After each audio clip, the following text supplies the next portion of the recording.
Hey up everybody, just a bit of a quick in this. It's regarding my Chinese diesel heater. I'm after a bit of feedback on this because I'm a bit of a newbie to these. It's a bit of a concern on my mind really, so I'll get to that in a minute though.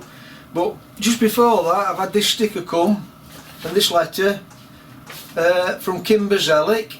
He's over in USA, and Kimber has got a YouTube channel and he's just learning about machining, mainly turning at the moment I think. He's also sent me this t-shirt so thanks for that, Kimber, I appreciate that. You didn't have to go to all that trouble on my account though, but I appreciate the gesture.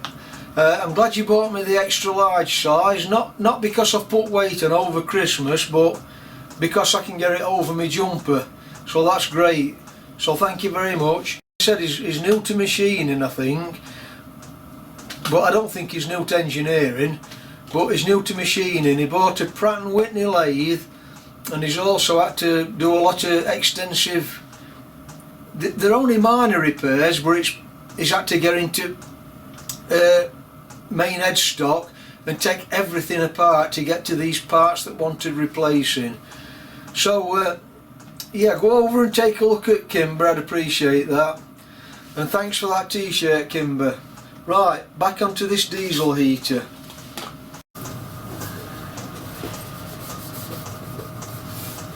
There, Kimber. Oh, and by the way, I'll just digress one more time. If you can see all this aluminium on the table here in front of you, that's a future project. It was my old conservatory roof that I took off in summer, and I put a DIY warm roof on. I videoed that if you've not seen it.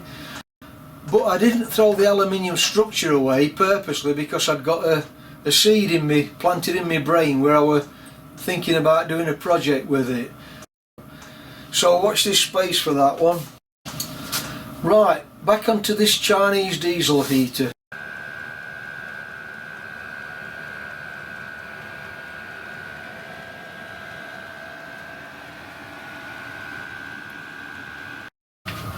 Right then, my diesel heater. It's a bit of a concern I've had since I was looking into these. I'm a newbie to these, so I'm on a steep learning curve. I would appreciate any feedback and any advice on this. Now, what's my concern then? Well, from me doing all my research about them, reading things on the internet, seeing videos, etc., I've also had a few comments back on my feedback when I put the video out when I installed it, and them comments are not to use a 12-volt inverter hardwired in. Now, I had this on my mind, niggling it back in my mind, even when I said in my last video I was going to fit an inverter myself, and I've thought about it and I've decided not to. Now, another thing that's prompted me into this stage of thinking, if you like, is Cliff when he had his shed fire. If you've not seen Cliff's shed, take a look at him. He had a shed fire and it wiped him out completely, everything in his workshop. And that all sticks in the back of my mind when I'm doing out in workshop now. I mean, I was cautious before, but I'm pessimistically cautious, if that's the right way to put it. Now, when these fire up to full power, the burning chamber inside there is over 1000 degrees centigrade I think, so it's chucking quite a lot of heat out to get to that temperature. Now, what happens is when you turn this off, it does a cycle to cycle down. That's to enable it to cool down sufficiently so it don't damage the combustion chamber, and so it don't damage the the motherboard or the control panel that's inside it, so it don't burn that out. I think I might be talking nonsense here, but to me, what happens if you've got this hardwired in, you go out for your dinner, you leave it on to keep your workshop warm, and you have a power cut and it's not got a chance to settle down, is that a cause for it to be dangerous and maybe cause a fire? I don't know. Or the other scenario is, what if you accidentally set the timer, you don't know you've done it, and it comes on in the middle of the night and you have a power cut?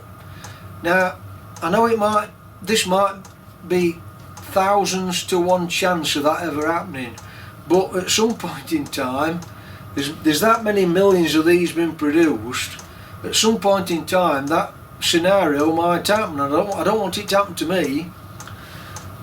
So for that reason, at this moment in time, I'm not going to be fitting an inverter.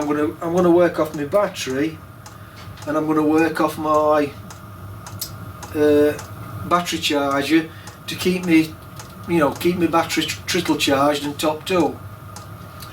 Then in the event of a power cut, my battery charger will go off, obviously, but at least it's got my battery to settle down, if that makes sense. Now if I'm wrong on that, I'd appreciate any feedback to alleviate my concerns. So until I get a bit more information on this, because like I said, I'm on a bit of a learning curve with these. I don't want it to be dangerous. Until I get my feedback, until I get more information embedded in my brain, I'm just leaving mine on a battery for now and a charger. That way, if the worst happens and I'm not in and it shuts off, at least it'll go down its stop cycle and not be dangerous. Anyway, I'll wait for your feedback and I'll take it from there. So if you found that useful and informative, give me a thumbs up and subscribe. I'd appreciate that, and I'll catch you on my next video and perhaps a follow up when I've got my feedback on this. Thanks for watching then. Bye for now.